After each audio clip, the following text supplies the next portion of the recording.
नमस्कार, news bioscope देख रहे हैं आप। मैं हूं मनीष कुमार वर्मा।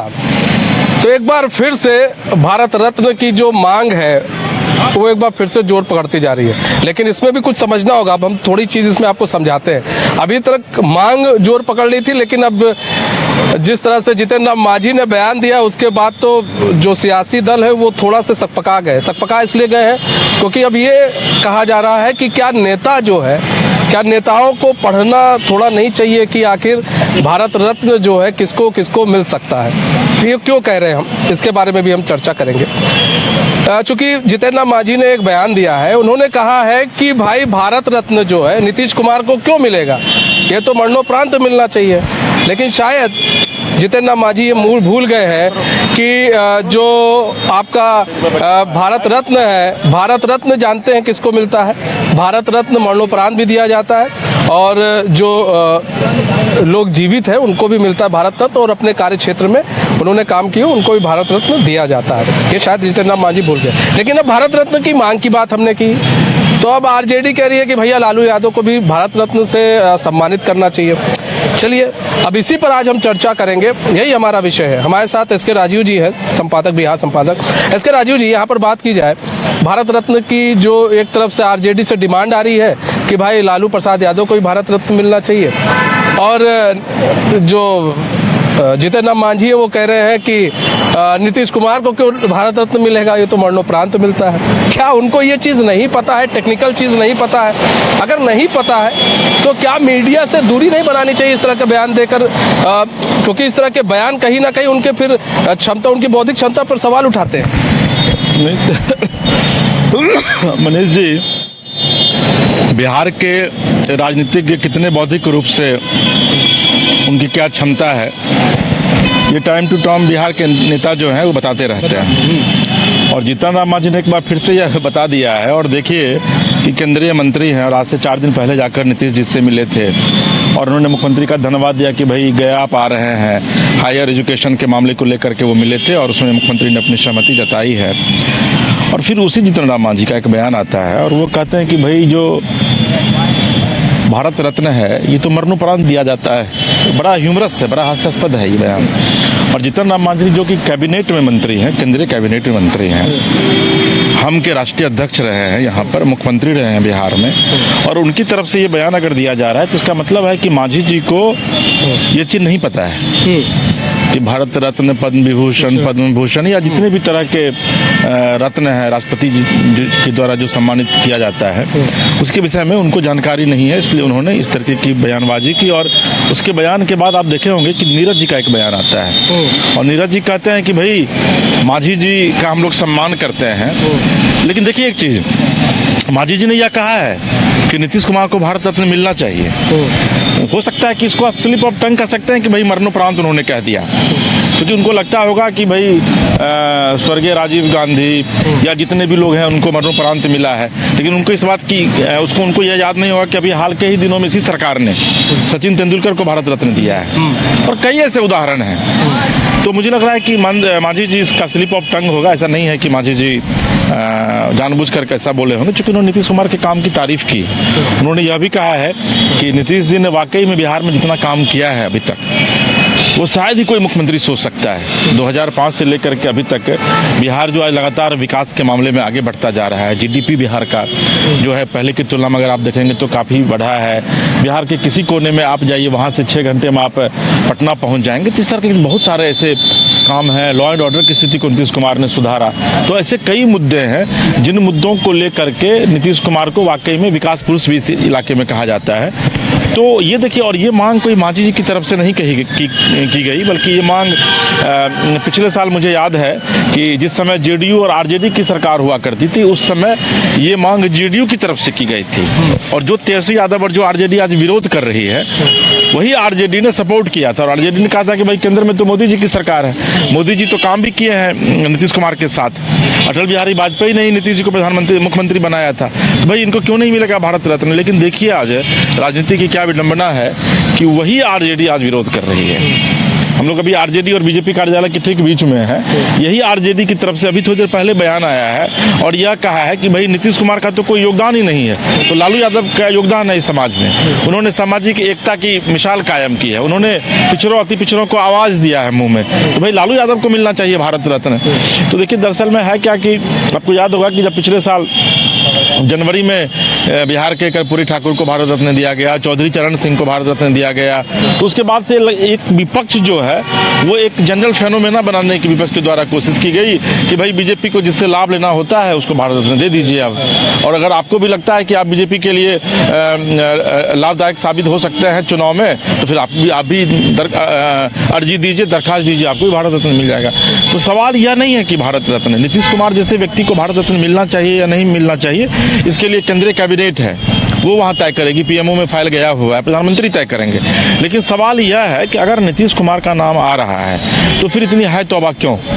सवाल यह है कि आप बीजू पटनायक का नाम आया उड़ीसा में, तो उसमें कोई है तौबा नहीं है, वहाँ के राजनीतिक दलों ने समर्थन किया है। अरे भाई भारत रत्न एक खास व्यक्ति को नहीं मिलता है, उस पूरे राज्य को मिलता है, प्रदेश को मिलता है। आज प्रदेश का लीडरशिप कौन कर रहे हैं? वो नीतीश कुमार कर रहे हैं। तो अगर नीतीश कुमार को मिल रहा है भारत रत्न, तो वो बिहार को भारत रत्न मिल रहा है। तो इसमें तो कम से कम यहाँ पर जो अपनी मेरी सोच है बतौर पत्रकार होने के नाते कि तमाम राजनीतिक दलों को इस मानसिकता से ऊपर उठ करके, राजनीतिक दलों की मानसिकता से ऊपर उठ करके और नीतीश कुमार को निश्चित तौर पर सपोर्ट करना चाहिए। हालांकि इसके पीछे की जो कहानी है ये भी कहा जा रहा है कि भाई क्या नाम है, नीतीश कुमार को राजनीतिक रूप से संन्यास बीजेपी चाह रही है कि वो ले लें, क्योंकि अब नीतीश कुमार अस्वस्थ रहने लगे हैं और 2025 का जो चुनाव है अक्टूबर नवंबर में, उसके बाद फिर मुख्यमंत्री के तौर पर वो रह पाएंगे या नहीं रह पाएंगे, इस बात के भी कयास लगाए जा रहे हैं। ये भी बयान आ रहा है कई राजनीतिक दलों की तरफ से। देखिए वो तमाम चीज़ें अपनी जगह पर है कि अभी आज उनका प्रोग्राम था पूर्णिया में नीतीश जी का, लेकिन वो अचानक वो स्वस्थ हो गए, उस प्रोग्राम को टाल दिया, आज तमाम कार्यक्रम रद्द कर दिए गए, फिर कल वो जाएंगे पूर्णिया।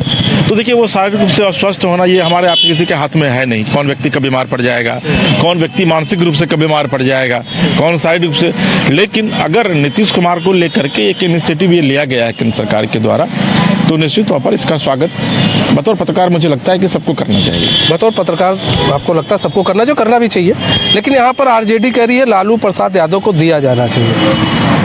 अब ये जो भारत रत्न हो गया है, भारत रत्न को अब एक राजनीतिक रत्न के रूप से देखा जा रहा है, भारत रत्न के रूप से नहीं, राजनीतिक रत्न के रूप से देखा जा रहा है कि अब भारत रत्न में राजनीतिक रत्न मिल गया है कि चूंकि अभी जैसा कि आपने भी कहा कि बीजेपी उसको भारत रत्न दे रही है जिससे बीजेपी को लगता है फायदा हो रहा है। चौधरी चरण सिंह को दिया गया, स्वर्गीय कर्पूरी ठाकुर को दिया गया, राजनीति बदली, 2024 में काफ़ी कुछ देखा गया, बदल गया, लोगों की थोड़ी सोच बदली। तो क्या बीजेपी जो है वो जान रही है कि अगर हम नीतीश कुमार को, फिलहाल नीतीश कुमार के सहमति के बिना तो नाम आगे नहीं गया होगा, लेकिन अगर नीतीश कुमार को हम दे देते हैं भारत रत्न, तो आने वाले समय में बिहार के अंदर बीजेपी को एक नई दिशा, एक नया स्वरूप जो है बीजेपी में देखने को मिल सकता है, खासकर बीजेपी में। और बीजेपी जान रही है कि जो उसकी जो खोई हुई ज़मीन है वो चाह रही है कि अकेले बल पर हम कुछ करके दिखा दे बिहार में, ताकि आने वाले समय में हमें किसी का मुंह ना देखना पड़े। भले ही एनडीए के गठबंधन में जेडीयू रहे, लेकिन किसी का मुंह ना देखना पड़े। नहीं देखिए निश्चित तौर पर मनीष जी, मैं वही देख रहा था कि क्योंकि कुछ बड़ी खबरें अगर आ जाए तो हम लोग उस पर भी चर्चा कर लेंगे। इस वक्त की हम लोग, चूँकि ये दर्शकों को बताना जरूरी है, ये बड़ी खबर है बिहार की राजनीति के लिए। बड़ी खबर ये आ रही है कि नीतीश कुमार के बेटे जो निशांत हैं उनकी राजनीति में एंट्री लगभग तय हो गई है और जेडीयू के नेताओं ने कहा है कि निशांत नए रोल के लिए तैयार भी हो गए हैं। तो देखिए ये एक बड़ी खबर है इस वक्त की, हम लोग चर्चा करेंगे उस पर कि निशांत को लेकर के। और आपको याद होगा कि कुछ दिन पहले ही निशांत का एक बयान आया हुआ था, बिहार शरीफ वो गए हुए थे, तो उन्होंने कहा था कि भाई मेरे पिता को काम के आधार पर जो है वो वोट दीजिए, 18 साल से वो जनता की सेवा कर रहे हैं। लेकिन अभी जो खबर आ रही है कि शायद निशांत की एंट्री जो है वो अब बहुत जल्द जेडीयू में हो जाएगी और निशांत को इसके लिए मना लिया गया है कि आप जो है वो जेडीयू, यानी कि एक जो कयास लगाया जा रहा था कि क्या नीतीश कुमार के बाद जेडीयू का अस्तित्व समाप्त हो जाएगा, क्या नीतीश कुमार के बेटे तेजस्वी की तरह तेज तरार नहीं है, वो राजनीति में क्या नहीं आएंगे। अब वो कम से कम यह क्लियर हो गया है कि नीतीश कुमार के बेटे राजनीति में आ सकते हैं। वो अभी जेडीयू की तरफ से ये खबर आई है कि उनको मनाया जा रहा है और वो लगभग उन्होंने अपनी सहमति दे दी है। और चूंकि उनके पिता का जो स्वास्थ्य है नीतीश कुमार का वो लगातार अब खराब चल रहा है, पिछले कुछ दिनों से आप देख भी रहे होंगे कि मीडिया से भी बहुत ज़्यादा वो बात नहीं करते हैं, जबकि मीडिया बहुत फ्रेंडली थे। मनीष जी, मैं आपको बताऊं कि मैं जब रिपोर्टिंग में था तो लोगों लेकर के, हम आईडी लेकर के जब दौड़ते थे और तो नीतीश जी शीशा नीचा कर देते थे और रुक करके वो बात करते थे। नीतीश जी इतना ज़्यादा मीडिया फ्रेंडली थे। उन्होंने पत्रकारों के लिए बहुत काम भी यहाँ पर किया है। पत्रकार पेंशन योजना, बीमा योजना, ये उन्हीं का दिया हुआ है। लेकिन आज वही नीतीश कुमार मीडिया से वो दूरी बना रहे हैं, क्योंकि उनको खुद भी पता है। और अगर वो बात भी करना चाहते हैं तो जो नेता उनके साथ रहते हैं, जो अधिकारी रहते हैं, खास करके दीपक कुमार जी जो साथ रहते हैं, तो वो मीडिया से बात करने कम देते हैं उनको। तो मुझे लग रहा है कि निशांत को, यानी कि उनके बेटे को यह लगा होगा कि पिता का जो वो शारीरिक जो उनकी स्थिति है, जो उनकी मानसिक स्थिति है, जो लगातार विपक्ष सवाल खड़े करता रहा है, उनका स्वास्थ्य है, तो हो सकता है कि इस चुनाव के बाद 2025 के विधानसभा चुनाव के बाद नीतीश जी राजनीतिक रूप से संन्यास ले लें। और मैं इसलिए आपको कह रहा हूं कि भारत रत्न जो है वो बगैर नीतीश कुमार की सहमति के नाम नहीं गया होगा। मनीष जी, इस चीज़ को समझना होगा। ऐसा नहीं है कि प्रधानमंत्री चाहेंगे कि भाई मनीष जी को हम बना दिया और मनीष जी बन गए। विधिवत नीतीश जी के पास इसके लिए अप्रूवल के लिए आया होगा कि भाई नीतीश जी, हम लोग आपको भारत रत्न देना चाहते हैं। और नीतीश जी को भी ये चीज़ लग रहा है, और ये कयास लंबे समय से चला आ रहा है। ये भी कहा जा रहा है कि उपराष्ट्रपति का चुनाव आने वाले दिनों में होने वाला है, 1 साल बाद। तो हो सकता है उसके लिए भी नीतीश कुमार को उपराष्ट्रपति के पद पर बिठा दिया जाए, भारत रत्न दे करके, कि भाई अब संवैधानिक पद है, अब आप बहुत दिन मुख्यमंत्री के तौर पर शासन किए, अब आपकी जो चूँकि उम्र भी हो रही है, 74-75 साल उम्र कम नहीं होता है, अब इतनी उम्र आपकी हो गई है, तो अब आप उपराष्ट्रपति के पद पर जा करके सुशोभित कीजिए और फिर वहाँ से आप संन्यास लीजिए। ठीक है ना। तो ये एक बड़ी खबर है कि अगर वाकई में निशांत की एंट्री होती है जेडीयू में, तो बीजेपी के लिए अच्छी खबर नहीं है ये, क्योंकि बीजेपी लगातार इस मुखालफत में जी रही है कि भाई हम इस बार जो है वो नीतीश जी अब स्वास्थ्य के आधार पर मुख्यमंत्री बन नहीं पाएंगे, उन्होंने वो खुद मना कर देंगे, तो हमारा कोई चेहरा जो है वो मुख्यमंत्री बन जाएगा। तो मुझे लगता है कि अगर वाकई में इस खबर में दम है, सच्चाई है, जो खबर आई है अभी छन करके, तो बीजेपी के लिए निश्चित तौर पर यह खबर अच्छी नहीं है। क्योंकि अगर निशांत जेडीयू को लीड करने लगेंगे तो फिर मुख्यमंत्री का चेहरा निशांत होंगे। और बीजेपी जो है वो इस मामले में ना इसलिए नहीं कर सकती है क्योंकि एक तो पिछड़ी जाति से बिलोंग करते हैं, ईबीसी और ओबीसी वोट पर नीतीश कुमार की पूरी पकड़ है, सवर्णों का पर भी पकड़ है, मुस्लिम समाज से भी उनको वोट मिलता है। तो ऐसी स्थिति में बीजेपी के लिए ये खबर बहुत अच्छी नहीं है। मैंने अच्छी नहीं है। देखिए, अपने दर्शकों को बता दिया, अभी कुछ दिन पहले हम लोगों ने कहीं ना कहीं इस ओर आप इंगित किया था कि नीतीश कुमार के बेटे की एंट्री जो है हो सकती है, और हमने इंगित तभी कर दिया था जब उनके बेटे ने बयान दिया था कि मेरे पिताजी को अगर वो काम किए हैं तो उनको वोट के आधार पर जिताइए। और हमने ये भी कहा था कि अमूमन वो मीडिया से थोड़ा बचते नजर आते हैं और वो कहते हैं राजनीति के सवाल मत पूछिए, मैं तो अध्यात्म के तौर और मैं अग्रसर हूँ। लेकिन जब उन्होंने खुद मीडिया के सामने इस तरह का बयान दिया था तो सबसे पहले हमने आपसे ये कहा था कि देखिएगा कि हो सकता है कि उनके बेटे को राजनीति में उनकी एंट्री कराई जाए। और एक चीज़ और भी ये समझिएगा कि परिवारवाद का आरोप ना लगे, इसलिए नीतीश कुमार को बाकायदा रिटायरमेंट दिलाया जाएगा ताकि परिवारवाद का आरोप ना लगे। और ये कहा जाए जेडीयू की तरफ से, अगर ऐसा होता है तो, मैं ये भी कह रहा हूँ ऐसा होता है तो, अगर ऐसा होता है तो उनको रिटायरमेंट बाकायदा दिया जाएगा ताकि ये आरोप ना लगे कि देखिए आप भी तो परिवारवाद की कर रहे हैं। या जेडीयू ये कहेगी नहीं देखिए जी, जब वो टायर हो गए तब उनके बेटे को हम लोगों ने बनाया, तब उनके बेटे को हम लोग लेकर आए, उनके बेटे का साथ है। क्योंकि जेडीयू को बनाने में, जेडीयू को खड़ा करने में नीतीश कुमार ने क्या किया आप लोग को मालूम है। ऐसे में इतनी आसानी से नीतीश भी नहीं चाहते थे कि हमारी जो संपत्ति या जो हमारा जो बनाया हुआ वर्चस्व है वो किसी और के हाथ में चला जाए। अगर चला जाएगा तो जेडीयू दो फाड़ में होना तय है। तो ऐसे में उनके लड़के को लाकर कहीं ना कहीं इस चीज़ को बचाया जा रहा है और रिटायर हो सकता है, रिटायरमेंट कराने के बाद जो है उनके लड़के को पूर्ण रूप से उनकी एंट्री कराए। देखिए मनीष जी, 1994 में समता पार्टी का निर्माण हुआ था। जब नीतीश कुमार को यह लगा कि लालू प्रसाद यादव के साथ उनका तालमेल नहीं बैठ पा रहा है, क्योंकि नीतीश कुमार ही लालू प्रसाद यादव को मुख्यमंत्री बनाने में उनकी बड़ी भूमिका थी, इसलिए उनको चाणक्य भी कहा जाता था। लेकिन जब 1994 में समता पार्टी का गठन हुआ और उसके बाद फिर उसकी भी एक लंबी कहानी है, क्योंकि उतना न तो हम लोग के पास अभी समय है कि हम लोग बताएं, तो हम लोग फिर कभी चर्चा करेंगे। लेकिन जब समता पार्टी बना तो उसको फिर सींचा गया। मुझे याद है कि लालू यादव के विरोध में नीतीश कुमार किस तरीके से यात्रा निकालते थे। मुझे याद है कि उस समय सड़कें अच्छी नहीं, पटना में भी ये सड़कें आपको अच्छी नज़र नहीं आती, गड्ढे हुआ करते थे। और उसमें नीतीश कुमार 12 घंटा 18 घंटे का सफ़र करते थे 200 किलोमीटर जाने में, और जा कर के फिर जो है वो जनता के बीच मैसेज देने की कोशिश करते थे। तो लगभग 30 साल का वक्त लगा, 31 साल का वक्त लगा आज जेडीयू को इस यहाँ पहुँचने में। तो निश्चित तौर पर नीतीश कुमार यह नहीं चाहेंगे कि उनकी पार्टी टूट जाए, क्योंकि ये तो तय है कि नीतीश कुमार अगर जेडीयू छोड़ेंगे या फिर वो पार्टी से संन्यास लेंगे तो निश्चित तौर पर जेडीयू को एक बड़ा झटका लगेगा, क्योंकि उस टाइप की लीडरशिप उनके पास है नहीं। उनके पास ललन सिंह है, संजय झा है, अशोक चौधरी है, विजय चौधरी है। उनका बिहार की राजनीति में वो कद नहीं है जो नीतीश कुमार का है। लेकिन चूंकि नीतीश कुमार के बेटे जो हैं वो शालीन है, निशांत, वो आध्यात्मिक हैं। मनीष जी एक बार जब इसी जेडीयू कार्यालय में आए हुए थे, उनसे जब सवाल पूछा गया था तो उन्होंने कहा कि भाई मैं तो धर्म कर्म पूजा पाठ वाला व्यक्ति हूँ, मुझे कहाँ राजनीति में आप लोग घसीट रहे हैं, मुझे राजनीति में जरा सी भी दिलचस्पी नहीं है। लेकिन वही निशांत, ये 2017 की बात बता रहा हूँ मैं, वही निशांत फिर 7 साल बाद कहते हैं कि मेरे पिता को उनके काम के आधार पर आप वोट दीजिए। मतलब राजनीति की तरफ उनका झुकाव हो रहा है। उनको लग रहा है कि किसी भी पिता का, चाहे वो राजनीतिक दल का पिता हो, चाहे वो सामान्य पिता हो, चाहे प्रधानमंत्री हो, वो यह जरूर सोचता है कि जो मेरा वारिस है उसका क्या होगा। तो जेडीयू तो पूरे तौर पर नीतीश कुमार की पार्टी है, आरजेडी पूरे तौर पर लालू यादव की पार्टी है। बीजेपी नहीं है किसी की पार्टी, बीजेपी एक संगठनात्मक पार्टी है वह। लेकिन ये जो दोनों क्षेत्रीय दल हैं, जो राजनीतिक क्षत्रप अपने आप को कहते हैं राजनीति के, तो ये लोग तो कंप्लीट व्यक्ति विशेष की पार्टी है। तो नीतीश कुमार को तो ये चीज साल ही रहा होगा कि भाई मेरे बाद क्या होगा पार्टी का, मेरे बाद फिर कौन।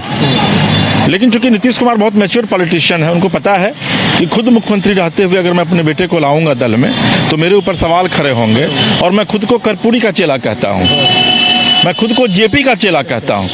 जेपी और कर्पूरी राजनीति में परिवारवाद के सबसे बड़े विरोधी थे। कर्पूरी ठाकुर के बेटे जब रमनाथ ठाकुर को एक बार उस समय जेडीयू के अध्यक्ष द्वारा लाया गया था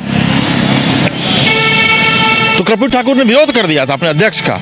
उन्होंने कहा कि आप क्यों ले आए मेरे बेटे को, आपने क्यों नाम का प्रस्ताव रखा, क्या मैं राजनीति में मुख्यमंत्री इसी के लिए हूं बिहार में कि मैं अपने बेटे बेटी और सब लोगों को परिवार इसमें ले आऊं।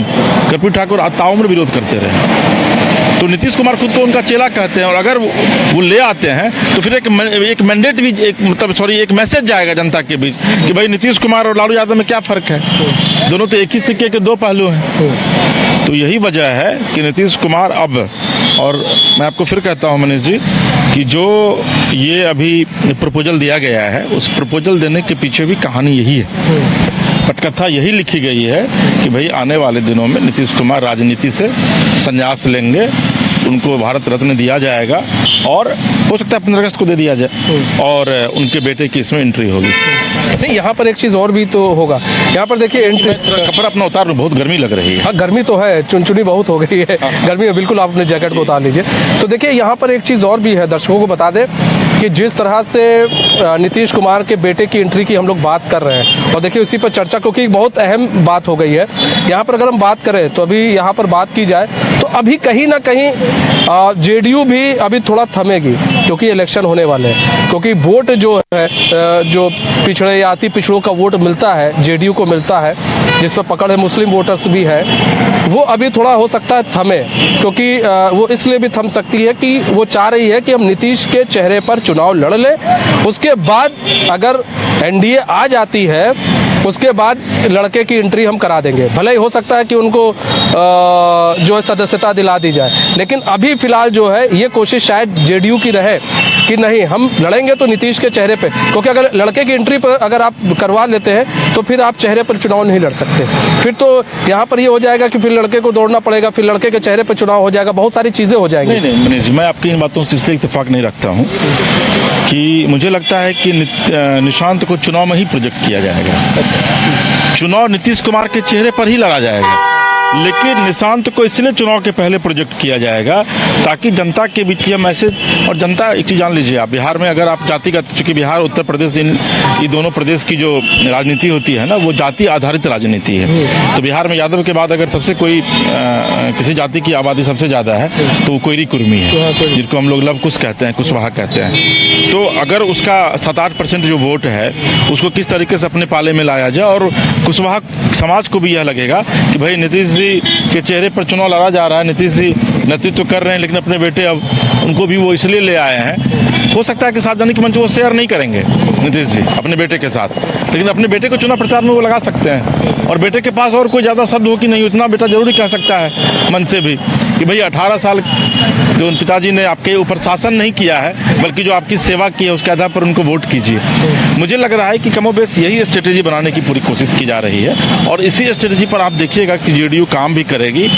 देखिए, बेचैनी सबसे ज़्यादा अगर बढ़ेगी तो आरजेडी की बढ़ेगी, क्योंकि अभी तक तेजस्वी यादव भी ये कह रहे थे कि भाई जेडीयू में बचा कौन है नीतीश कुमार के अलावे। अब जेडीयू कहेगी कि तुमको टक्कर देने के लिए अब एक ऐसा नेता हम लाए हैं जिसके ऊपर कोई दाग नहीं है, जिसके ऊपर कोई आरोप नहीं है, जो कभी जाति पाति की बात नहीं करता है, कभी बैकवर्ड फॉरवर्ड की बात नहीं करता है, वो धर्म की बात करता है। तो आपको पता है धर्म सबके लिए बराबर है, चाहे वो बैकवर्ड हो, फॉरवर्ड हो, शेड्यूल कास्ट हो, शेड्यूल ट्राइब्स हो। तो जेडीयू इन तेजस्वी के सवाल का यह जवाब देगी, लेकिन बीजेपी के साथ भी मजबूरी है और बीजेपी की जरूरी भी है नीतीश कुमार, जेडीयू। हाँ, बिल्कुल, ये बात अलग है। एक चीज़ ये भी हो सकता है मनीष जी, हालांकि ये थोड़ा प्री मैच्योर्ड होगा कहना, कि हो सकता है कि नीतीश कुमार इस पर मान जाए कि भाई अभी चूंकि जब सरकार उनकी बनेगी, चुनाव भी होगा, क्या होगा, लेकिन हम लोग एक जो अपना ऑब्जर्वेशन करते हैं, ये भी कहे नीतीश कुमार की ठीक है भाई, हम जा रहे हैं अब केंद्र में, आप जो है सो बीजेपी का मुख्यमंत्री रहेगा, और हो सकता है कि बेटे को मुख्यमंत्री बना दे, क्योंकि बहुत कुछ सीखने की आवश्यकता पड़ेगी। लेकिन कुछ ना कुछ राजनीति में खिचड़ी पक रही है, इतना तय है, लेकिन उसका परिणाम क्या होगा और वो क्लियर होकर सामने कब आएगा, इसमें थोड़ा सा हम लोग इंतजार करना पड़ेगा। लेकिन अभी की ये बहुत बड़ी खबर है कि जेडीयू में निशांत की कभी भी एंट्री हो सकती है। तो देखिए, बड़ी खबर है, जेडीयू में निशांत की कभी भी एंट्री हो सकती है, और ये कयास बहुत पहले से ही लगाए जा रहे थे, क्योंकि जिस तरह से नीतीश कुमार अस्वस्थ है, उसको लेकर जेडीयू भी कहीं ना कहीं परेशान है, चूंकि एक स्टेट के मुख्यमंत्री है, और कहीं ना कहीं जेडीयू जो है उनकी खड़ी की हुई पार्टी है नीतीश कुमार की। तो ये भी एक चिंता का विषय था कि भाई आखिर, चूंकि आरजेडी भी आरोप लगा रही थी, आखिर अगला कौन, जेडीयू में अगला कौन। तो कहीं ना कहीं जेडीयू ने ये बताने की कोशिश की है अगला जो है वो नीतीश कुमार के बेटे हो सकते हैं, और इसके लिए चूंकि पार्टी ना टूटे, इसके लिए काफ़ी दिन से ये सारी बातें चल रही थी, अंदर खाने सारी बातें चल रही हैं, कैसे और नेताओं को मनाया जाए, क्योंकि काफ़ी सारे पुराने नेता हैं, उनको भी कैसे मनाया जाए, इस पर भी चर्चा जो है चल रही है। और जिस तरह से अगर नीतीश के बेटे अगर एंट्री हो जाती है उनकी राजनीति में, और ये देखना होगा कब होती है, लेकिन अगर हो जाती है, अगर इस चुनाव में हो जाती है, तो जान लीजिए आरजेडी के लिए एक बहुत बड़ा एक आरजेडी को मैसेज भी जाएगा, और दूसरी चीज़ ये आरजेडी के लिए एक बहुत बड़ा खतरा भी साबित हो सकते हैं निशान। फिलहाल हमें और एसके राजीव को दीजिए इजाज़त, तो खबरों के साथ बने रहने के लिए देखते हैं न्यूज़ 22 को। नमस्कार।